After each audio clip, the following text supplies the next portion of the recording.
हाँ भाई बच्चों, good morning and welcome to the silver wells e learning app, the platform by which you are getting maximum number of video lectures through which we are going and we are proceeding our studies one by one, day by day, time by time.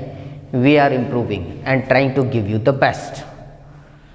Chapter number 9 अभी हमने ख़त्म किया, उसके सारे examples किए, notes आपको पहले से मिल गए थे, वीडियो लेक्चर साथ में मिले, और एग्जाम्पल्स मैंने बोर्ड पे कराई। अब एक्सरसाइज बची है that you have to solve. वो एक्सरसाइज आप सॉल्व करके जल्दी जल्दी मेरे पास भेज देना। आज हम शुरू करेंगे chapter number 10 and the name is gravitation. So standard 9 chapter 10 and the name is gravitation,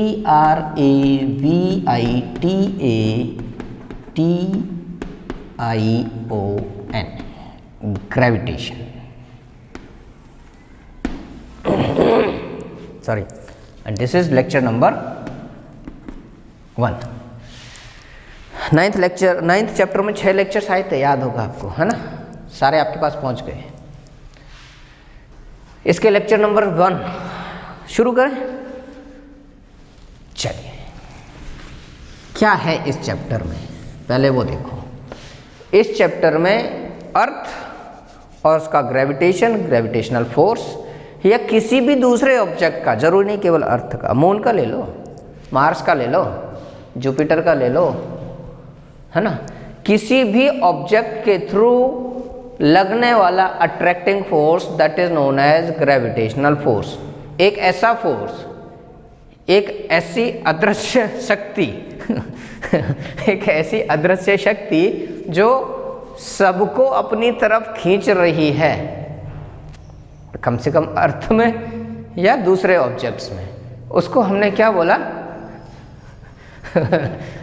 confuse मत करना, अदृश्य शक्ति वो भगवान है, मैं यहाँ बात कर रहा हूँ। सपोज ये हमारी अर्थ है और ये अर्थ सारे ऑब्जेक्ट्स को अपने सेंटर की तरफ पुल कर रही है, सेंटर की तरफ, अर्थ के लेवल टॉप तक नहीं, केवल अर्थ की सरफेस तक नहीं, अर्थ के सेंटर तक। सपोज यहाँ पर मैं एक ऐसा होल बना दूँ, मैं नहीं बना पाऊँगा, कोई नहीं बना पाएगा।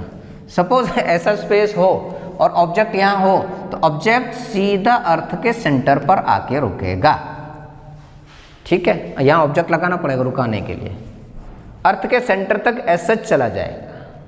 समझ में आया पहली बात?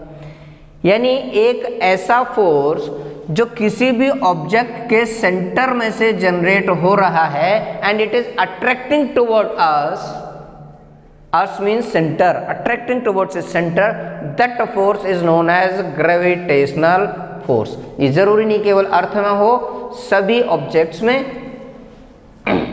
और मैक्सिमम प्लैनेट्स में ये फोर्स होता है, ठीक है? चाहे वो सेलेस्टियल बॉडी हो, चाहे वो टेरेस्ट्रियल बॉडी हो, या फिर छोटी हो या बड़ी हो, व्हाटएवर। यही है ग्रेविटेशनल लॉ। अभी बात करेंगे। ग्रेविटेशन समझ में आया पहले? चलिए, एक अदृश्य शक्ति जो अपनी तरफ सारे ऑब्जेक्ट्स को, सारे प्राणी मात्र को खींच रही है, उसको हमने नाम दिया है ग्रेविटेशन। 2 चीज़ें बेटा, कंफ्यूज मत हो ना, बाद में मत बोलना सर ने क्या सिखाया है। ये अदृश्य शक्ति भगवान को बोलते हैं, वो अपनी तरफ सबको आकर्षित करती है। तो like that gravitation,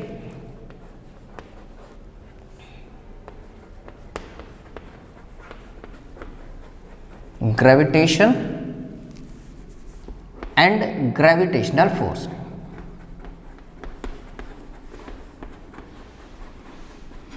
Gravitational force क्या है? ये जो बताया है वही है, वही लिखना है हमें। All the objects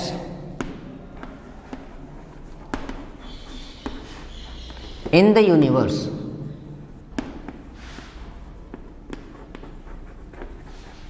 are attracting toward are attracting each other, are attracting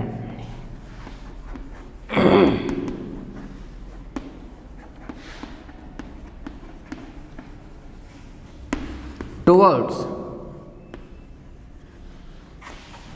its center.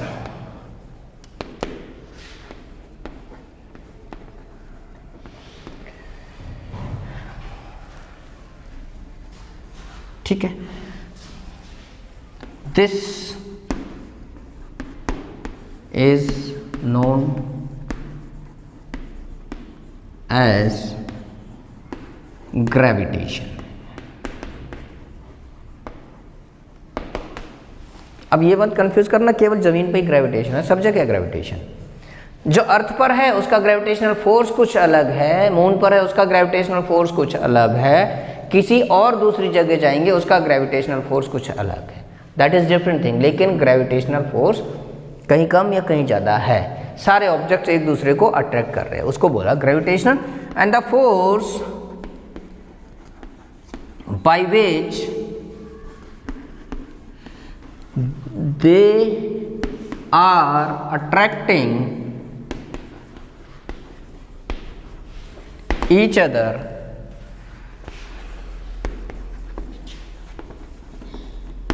is called gravitational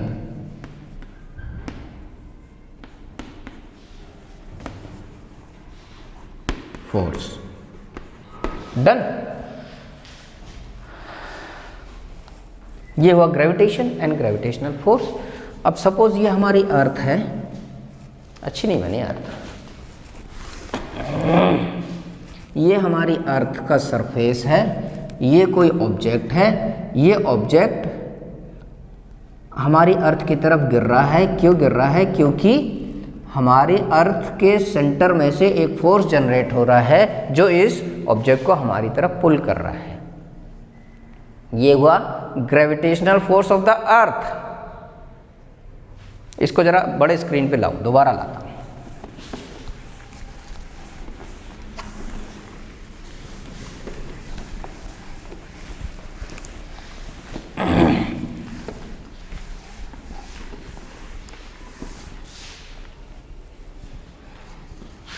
ये एक स्टोन है, ये हमारी अर्थ है, ये इसका सेंटर है।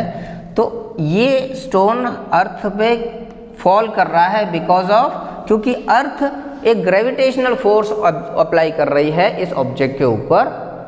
तो ये है gravitational force by the earth. अब ये वही ऑब्जेक्ट है, ये हमारी अर्थ है, अर्थ इस ऑब्जेक्ट को अपनी तरफ खींच रही है। लेकिन ऐसा तो है ही, साथ में ये भी है कि ये ऑब्जेक्ट इस अर्थ को भी अपनी तरफ खींच रहा है। The same object is pulling to the earth also, but इसके आगे इसकी नहीं चल रही। अर्थ के कंपैरिजन में ये ऑब्जेक्ट बहुत छोटा है, इसलिए ये इसको खींच नहीं पा रहा है, ये इसकी तरफ टर्न। समझ में आया? यानी ये ऑब्जेक्ट भी अर्थ के ऊपर फोर्स अप्लाई कर रहा है, अर्थ भी ऑब्जेक्ट के ऊपर फोर्स अप्लाई कर रही है, बट अर्थ का मैग्नीट्यूड इतना ज़्यादा है, उसके कंपैरिजन में इसका फोर्स और इसका साइज नेग्लिजिबल है, इसलिए ये अर्थ के ऊपर धड़ाम से गिर जाएगा। ये हुआ जी ग्रेविटेशनल फोर्स, जो दोनों एक दूसरे के ऊपर अप्लाई कर रहे हैं। अब एक फोर्स और सेंट्रीपिटल फोर्स। उत्तरायण आने वाली है, मांझा बहुत मिल रहा है, मांझे को जरा एक पत्थर में बांधो तो सही और उसको घुमाओ गोल गोल। तो with the help of this finger, जहां से मांझा निकल रहा है उसको हम घुमा रहे हैं, तो we are attracting a force, we are generating a force on the stone. यानी एक फोर्स अर्थ पर कंटिन्यूअस जनरेट हो रहा है सेंटर की तरफ, through this Manjha, through this thread.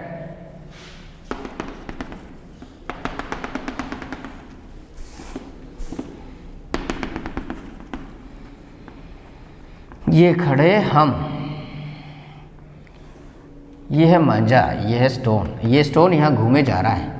क्यों घूमे जा रहा है? क्योंकि हम इसके ऊपर अपनी फिंगर से एक फोर्स अप्लाई कर रहे हैं, तो इसके मांझे के ऊपर एक फोर्स कंटिन्यूस लग रहा है, इसको बोलेंगे हम सेंट्रीपिटल फोर्स। क्यों? क्योंकि ये सेंटर की तरफ अप्लाई हो रहा है।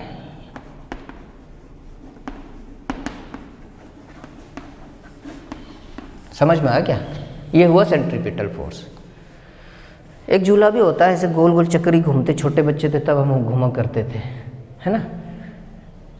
तो उस पर भी एक फोर्स अप्लाई होता है, सेंट्रीपिटल फोर्स। अब देखो, दो फोर्स मैंने बता दिए, एक सेंट्रीपिटल फोर्स और दूसरा ग्रेविटेशनल फोर्स। अब आपको एक बात बताऊं, टेंजेंट क्या होता है। हमारे एनसीईआरटी की बुक में पेज नंबर 132 येलो बॉक्स दिया, उसको नज़र डालना जरा एक बार। वो मैं ऐसे के ऐसे लिख रहा हूँ यहाँ पे, पहले समझ लो। केवल ये सर्कल है, एक लाइन हम खींच रहे हैं जो सर्कल के किसी एक पॉइंट पर टच होगी। इस पॉइंट पर कहीं से भी खींचो, यहाँ से खींचो, तो सर्कल के केवल एक पॉइंट पे जो लाइन टच हो, यानी एक ऐसी लाइन जो सर्कल के किसी एक पॉइंट पर टच हो, उसको बोलते हैं टेंजेंट। लिखा क्या है, पढ़ के बता रहा हूं। A straight line that meets a circle eight one and only one point is called tangent. लिख दो इसको, इसकी डेफिनेशन इंपॉर्टेंट है। Tangent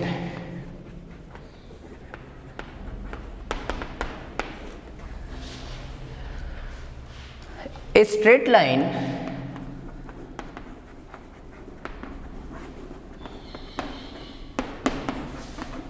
that can meet a circle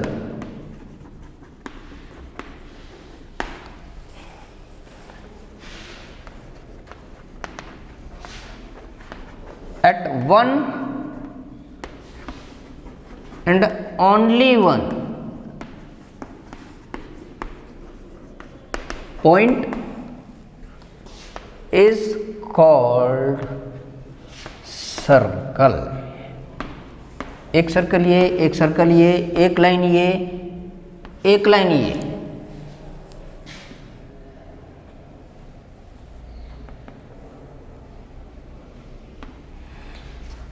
तो बच्चों देखो, ये है टेंजेंट, ये टेंजेंट नहीं है, क्योंकि ये दो जगह टच कर रहा है सर्कल को। टेंजेंट ये मत बनाना, जल्दी जल्दी में टेंजेंट ये बना दो, ये टेंजेंट नहीं है। टेंजेंट केवल ये है जो सर्कल के एक पॉइंट पर टच करेगा। टेंजेंट का मतलब समझ में आ गया? ठीक। तो टेंजेंट क्या है? एक ऐसी लाइन जो सर्कल को केवल एक पॉइंट पर टच करे, that is known as tangent, जो यहां टच कर रहा है। अब जिस स्टोन को हम उस मांझा के थ्रू हम घुमा रहे थे, जिस थ्रेड के थ्रू उसको घुमा रहे थे, अगर उसको हम किसी पोजीशन में छोड़ दें, सपोज ये रोटेट कर रहा है, सपोज अगर इस स्टोन को हम इस पोजीशन पे लाके छोड़ दें, तो this will fly away towards this side. और अगर यहां पर लाके छोड़ते हैं, इसका मूवमेंट इस डायरेक्शन में है, तो this will go away to this point. यहां छोड़ दिया तो this will move away to this.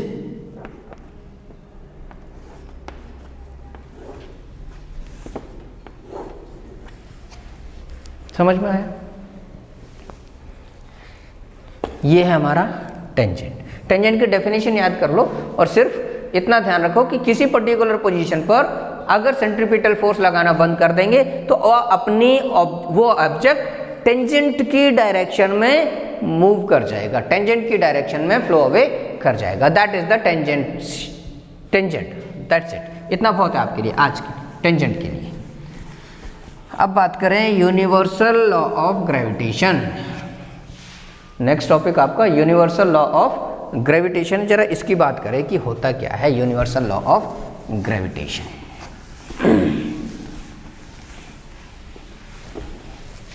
पहले समझो, डेफिनेशन बाद में लिखूंगा। अभी अभी जितना बताया उसके अकॉर्डिंग ही आइए।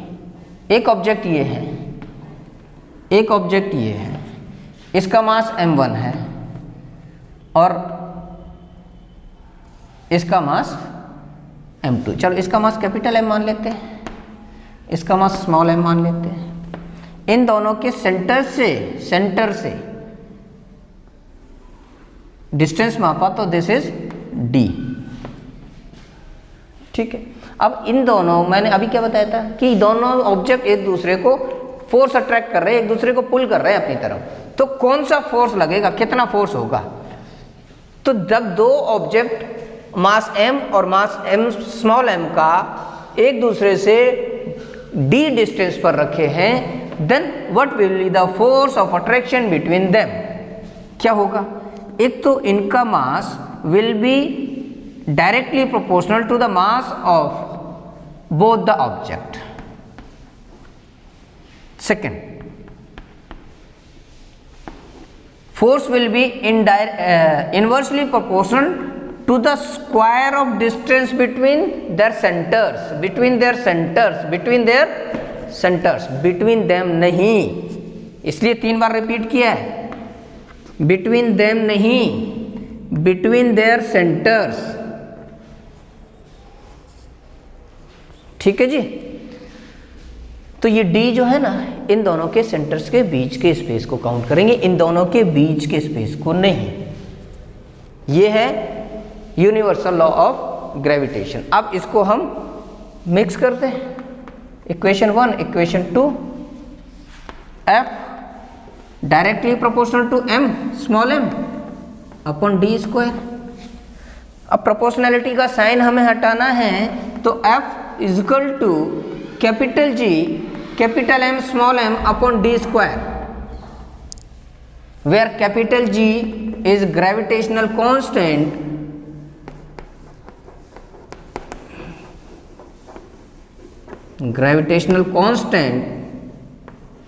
और इसकी वैल्यू है 6, यहां लिख देता हूं, कैपिटल G की वैल्यू है 6.67 10 रेज पावर -11। ये हुई कैपिटल G की वैल्यू। तो क्या हुआ universal law of gravitation? Universal law of gravitation ये हुआ कि दो objects in the universe are attracting to each other towards their centre and the force applied between them is directly proportional to the product of mass of both the objects and inversely proportional to the square of the distance of from their centers। ये है universal law of gravitation, और ये universal law of gravitation is applicable for all the objects whether those are smaller और big. Object छोटा है, object छोटा है या बड़ा है,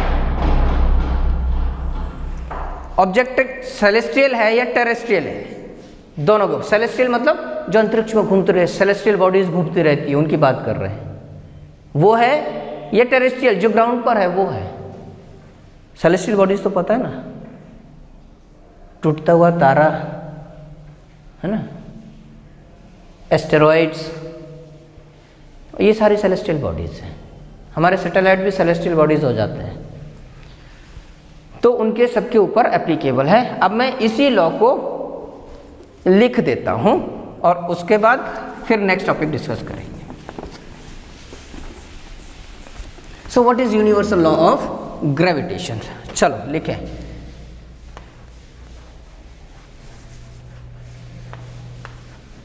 universal law of gravitation. Let me check whether we are going right or not.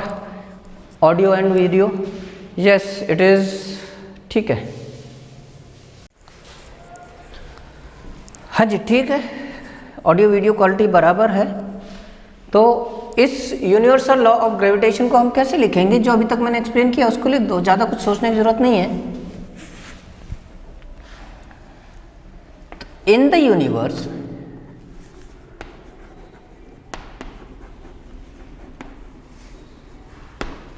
all the objects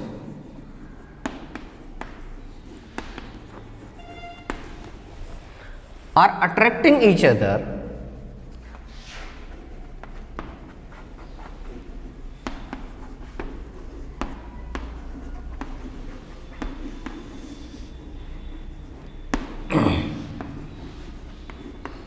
with a force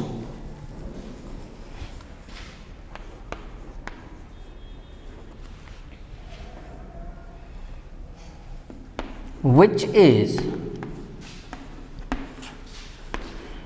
directly proportional to the product of mass of both the object and inversely proportional to the distance between their radii,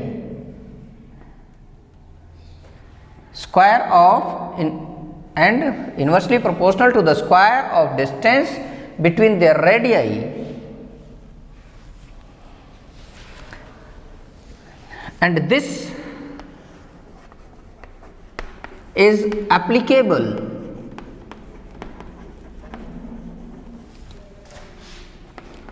to all the objects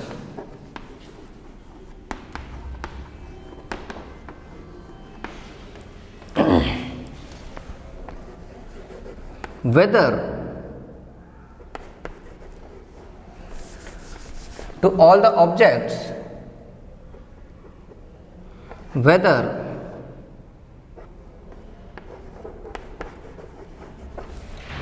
the object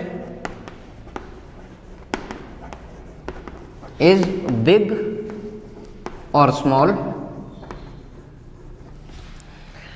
terrestrial और celestial. मैं नहीं लिख रहा हूँ, यहाँ space नहीं है, मतलब समझो।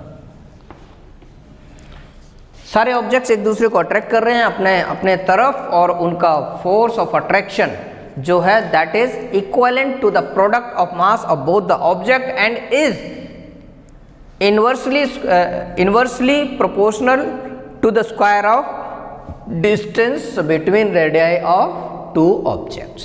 ये था यूनिवर्सल लॉ ऑफ ग्रेविटेशनल, और ये एप्लीकेबल है छोटे या बड़े, सेलेस्टियल या टेरेस्ट्रियल, सारे ऑब्जेक्ट्स के लिए।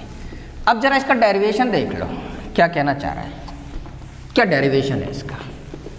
हमने अभी क्या बात की थी, हमने बात की थी कि F is directly proportional to capital M small m and inversely proportional to the d square. दोनों इक्वेशंस को मर्ज कर दिया। कहाँ से आया ये? From both equation 1 and 2। ये तो डिस्कस किया था। F is directly proportional to capital M small m, ये इक्वेशन 1, और equation 2 F is inversely proportional to 1/d square 2, वहां से लिया। चलिए अब बात करें F is equal to capital G capital M small m upon d square. ये हमारा एक फॉर्मूला तैयार हो गया, इसको हमें हमेशा सदा ताउम्र जिंदगी भर याद रखना है। अगर फिजिक्स पढ़नी है तो, नहीं पढ़नी तो भूल जाओ। चलो अभी आगे डेरिवेशन करते हैं इसमें। F क्या है? Since F is equal to M into A, ये हमें पता है, और A is equal to G, ये भी हम जानते हैं, तो रख दो यहाँ पर। F is equal to small m into G is equal to capital G M small m upon d square. कुछ समझ में आया? F is equal to M into A, पिछले चैप्टर में केवल यही और यही पढ़ा है, तो भूलो मत, ठीक है। और A इज द एक्सेलरेशन। जब यही एक्सेलरेशन ग्रेविटी के कंसर्न में हो, ग्रेविटी के रिलेशन में हो, तो it is called gravitational relation, acceleration relation due to gravity. उसको हमने G रखा था, वही है, वो उठा के मैंने यहाँ रख दिया। F into A, F is equal to M into A, और A को बना दिया G, यही तो है। अब ये देखो small m and small m, इन दोनों को कट कर दिया, हमारे पास क्या बना? Small g is equal to capital G capital M into capital M upon d square. समझ में आ गया इतना? दूसरे इक्वेशन, एक फॉर्मूला दूसरा जनरेट हुआ। अब इनके मतलब क्या है, ये सब चीज़ें क्या क्या हैं, जरा इसको यहाँ डिस्कस कर लेते हैं। दो फॉर्मूले हमने ईजाद किए हैं, ईजाद नहीं किए, ईजाद हो चुके हैं, सिर्फ चीटिंग करके लिखे हैं। देखो F is equal to force of attraction, कहाँ? बिटवीन द टू ऑब्जेक्ट्स, वो लिखूं? छोड़ देता हूं। कैपिटल G ग्रेविटेशनल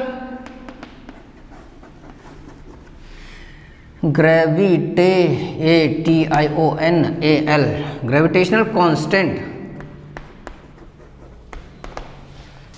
इसकी वैल्यू है 6.6710 रेज पावर -11 यूनिट। बाद में डिस्कस करेंगे कहाँ से निकालेंगे यूनिट, अभी डिस्कस करेंगे।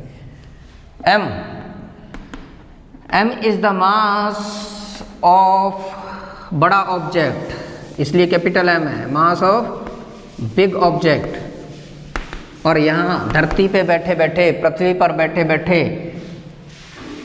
इसके बराबर कोई दूसरा ऑब्जेक्ट हमें नजर ही नहीं आ रहा, इसलिए हम इसको मास ऑफ अर्थ भी कैलकुलेट कर सकते हैं, मास ऑफ अर्थ। ठीक है, मैं ये नहीं कहता कि एक कैपिटल M हमेशा मास ऑफ द अर्थ होगा, लेकिन if we are observing the evidences from the earth, तो हमें capital M mass of the earth रखना पड़ेगा। चलो स्मॉल m तो small mass, mass of smaller object, जैसे स्टोन।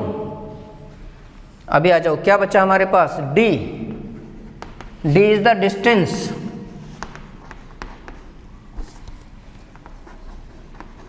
दोनों ऑब्जेक्ट के बीच का डिस्टेंस, नहीं, दोनों ऑब्जेक्ट के रेडियस के बीच का डिस्टेंस।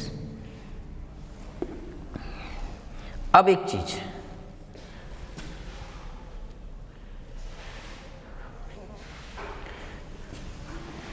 अगर ऑब्जेक्ट बहुत छोटा है,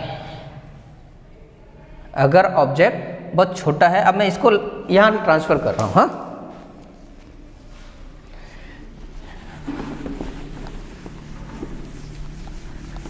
ये चीज कंटिन्यू है आपके लिए, मैं यहां ला रहा हूं जो हमने लास्ट इक्वेशन लिखी थी, small g is equal to capital G capital M, small m तो हट गया था, फिर से हटाता हूं, अपॉन डी स्क्वायर, ये लिखा था m इंटू जी, इससे ये हटा दिया था, तो मुझे कट करने की जरूरत नहीं, मेरे पास तो डस्टर है ना, आप कट करते रहना, मेरे पास तो डस्टर है, मैंने इरेज कर दिया। तो क्या हुआ, अब मैं आपको क्या बताना चाह रहा हूं कि ये अर्थ है, ये ऑब्जेक्ट है, एक छोटा सा पत्थर जो आपने उछाला था, इसका रेडियस अर्थ के रेडियस के कंपैरिजन में नेग्लिजिबल हो जाएगा। छोटा सा स्टोन जो आपने ऊपर फेंका, उसका रेडियस अर्थ के रेडियस के बराबर नहीं हो सकता, तो नेग्लिजिबल होगा। चलो, इसलिए इसका रेडियस हम 0 मान लेते हैं। और दूसरा, ये ऑब्जेक्ट इस जमीन से टकराने ही वाला है, the object is about to strike with the ground, यानी कि यहां से यहां तक की डिस्टेंस 0 है और रेडियस भी हमने 0 कर लिया, ये डिस्टेंस हमने 0 कर दी, तो अब हमारे पास केवल यही पोजीशन तो बची, रेडियस ऑफ द अर्थ, इसको हमने कैपिटल R मान लिया। यानी when the object is about to touch the ground, when the object is about to touch the ground and the radius of the object is negligible as compared to the radius of the earth, words के साथ में आपको expression and donation दे रहा हूं, ध्यान रखना। इसलिए D can be considered as R, D को अर्थ के रेडियस के बराबर गिन सकते हैं, ये पोर्शन हमने 0 कर दिया, ये तो बहुत बड़ा ऑब्जेक्ट बनाया, चलो मटर का दाना बना दो, तो ये डिस्टेंस 0 हो गई, यहाँ से यहाँ तक डिस्टेंस 0 हो गई, केवल यहाँ से डिस्टेंस हम कैलकुलेट करेंगे। So this d is equal to r, value place कर दो। स्मॉल d को कैपिटल D की जगह रख सकते हैं। अब जो बोला है वही लिखेंगे। हाँ, देखो इतनी सी चौक बची है, फिर भी पढ़ा रहा हूं मैं आपको। हाँ, if size of object is negligible,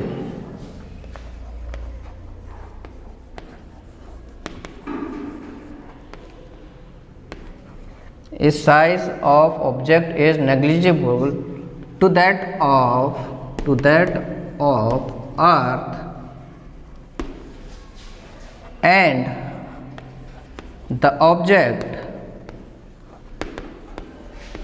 is about to touch the ground,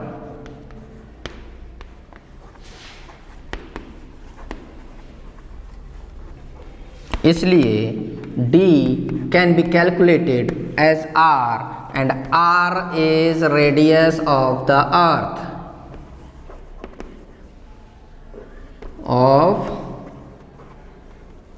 गुस्सा बढ़ता जा रहा है, चाक उठा लो। हाँ, चलिए, r is radius of the earth। अब इसी के आगे कंटिन्यू कर दें।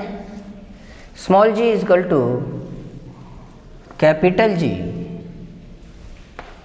कैपिटल M अपॉन d की जगह